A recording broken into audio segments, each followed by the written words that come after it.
Wednesday, December 6th, 2023.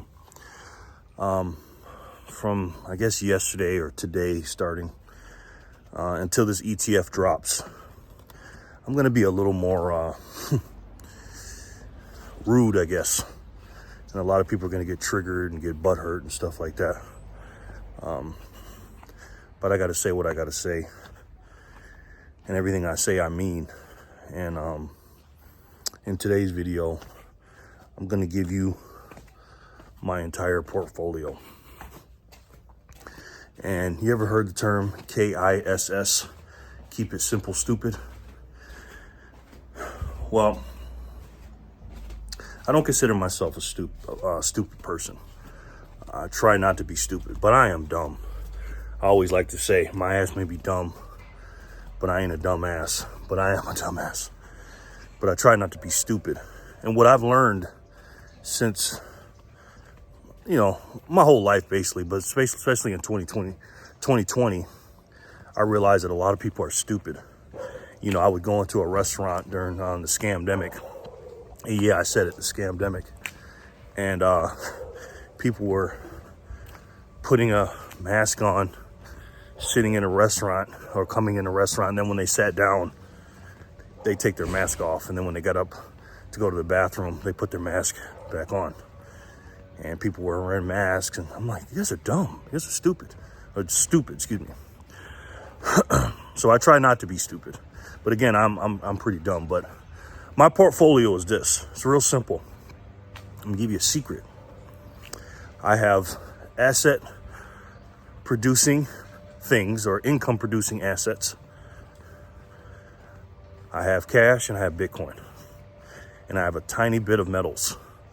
Now the two metals I have, or the sets of metal I have, is silver, but they're in two different places. I have one set in the other state that I can't get to right now.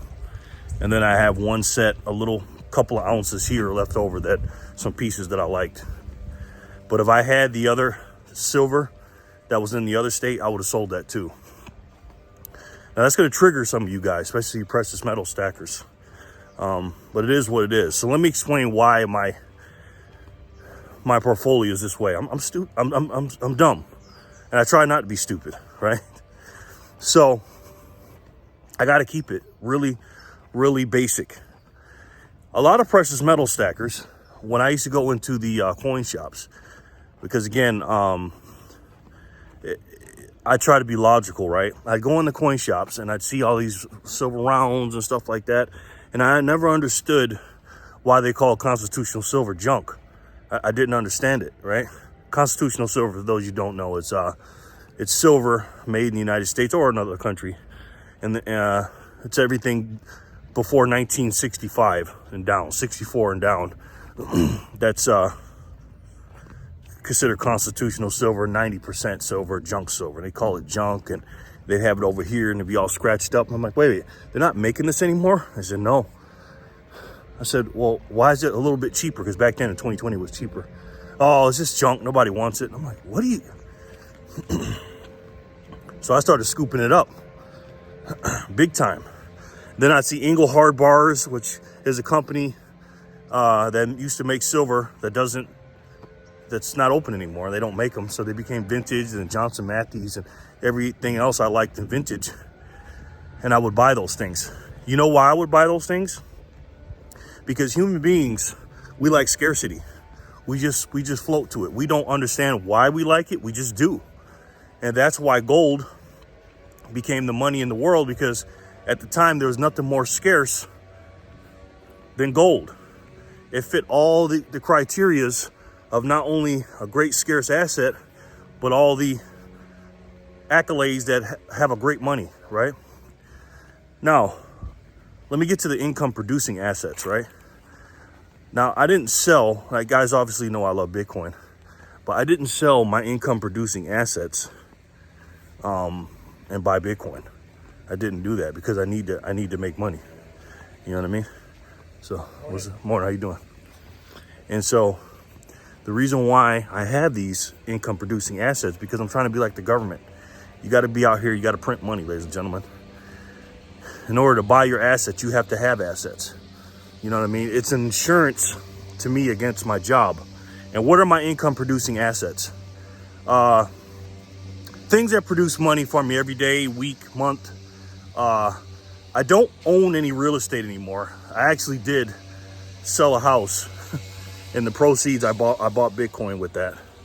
But I have some real estate that I don't own, that I rent. It's kind of like a sublease where I rent some rooms out and stuff like that. And the more money comes in, then I have to shell out a lot more, actually. So I'm in a surplus with that situation, and that's an income producing property or asset for me. So, you know, I don't have any stocks. I don't have any bonds. I don't own any companies. On the S&P 500, I have dipped my foot in a few small little businesses that I've done some ventures with and gave them some money, and they pay me for the money that I gave them plus my consultation, and we sit down and talk about business and stuff like that, how to make it better. And the reason why I don't buy these companies on the stock market is because I have no control over them. I don't buy any company. I love Elon Musk. Elon Musk has the best companies in the world to me. But Elon Musk is a person that is fallible, makes a lot of mistakes, and I have no say-so over his company, so I don't buy any of that stuff. I used to have all that stuff. I used to have traditional real estate. I used to have, you know, the Roth IRAs and 401ks. I had all that stuff, man. But I had to quickly find out that that's not the way. Not for me. I'm not saying you guys, I'm just telling you my portfolio. So I had those income producing properties or assets. I also have a few cars too that, you know, I've rented out, or I buy it and then they pay me a monthly payment on it to have it, or a weekly payment or whatever. And, you know, I have some cash, and I like to buy things that I know that's on sale. And I learned this from Warren Buffett and the great Charlie Munger. By the way, rest in peace to Charlie Munger. I learned to value invest, meaning buy things on sale that I know are going to go up in value, and it's on sale. So I'll go to garage sales, you know, estate, whatever. I'll do any of that stuff, right? To make a profit, AKA. And so I keep cash because my Bitcoin, I'm not going to spend that, right? And I'll explain that in another video, why I won't spend my Bitcoin. But the cash is, you know, I have that for an emergency, or I have that when I need to flip something or something like that, right? Let me go down here. And so,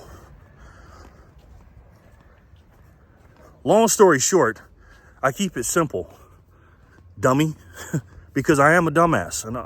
And again, I see a lot of stupid people out here, man. I save everything I have coming in extra, the extra stuff, my surplus. I put it into 90-something% of it into Bitcoin, and some of it in cash for the reasons I said. But that's it. That's my whole portfolio. And again, I try not to complicate things. I don't buy things that don't make any sense.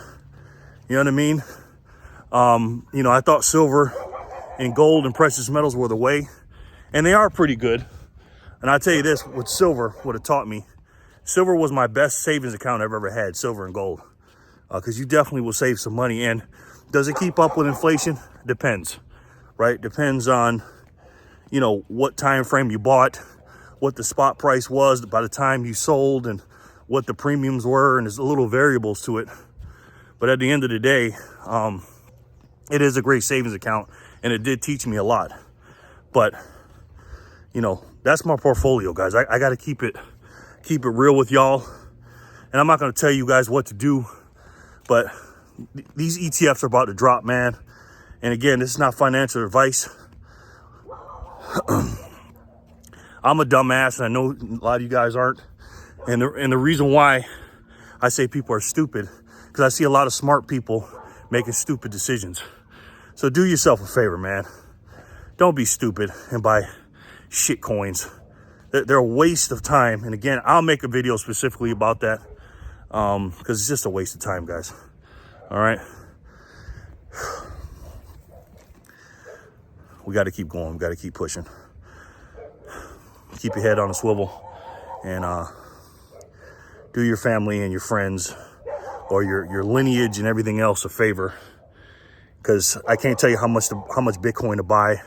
I can't even tell you what to buy, because again, it's your money. You work for it. Again, do your own research. But I will say this.